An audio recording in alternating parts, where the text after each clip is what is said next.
রাসূলুল্লাহর কাছে সাহাবারা প্রশ্ন করলেন, ইয়া রাসূলুল্লাহ, কোরবানির পশু কিনবার সময়ে আমরা কয়টা জিনিস দেখে নেব? রাসূলুল্লাহ মুখেও বললেন আর হাতের দ্বারা দেখাই দিলেন, 4টে বিষয়ে দেখে নেবা। দেখবা তোমরা যে তোমার কোরবানির পশুটার শিং সুন্দর আছে কিনা, 2টা শিং, 2টা কান আর 2টা চোখ, এইটা ঠিক আছে কিনা, আর হলো 4টা ঠ্যাং। কয়টা ঠ্যাং? 4টা ঠ্যাং। এই 4টা ঠ্যাং। তা আমার একজন সেদিন বলছে, হুজুর একটা বিরাট গরু ট্রাকের থেকে নামাতে গিয়ে পড়ে গেছিল, আর ওই যে তার ওই জায়গায় মেরুদণ্ডের হাড়টা ভেঙে গেছে হুজুর, গোশত 20 মণের কম হবে না।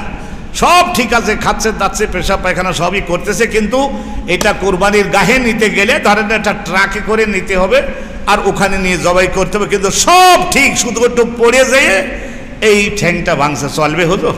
তাই আমি বললাম যে চলবে কি করে, এটা তো ঠ্যাং, 4টা ঠ্যাং তো সুস্থ নাই, অতএব এটা তো চলবে কি করে? তাহলে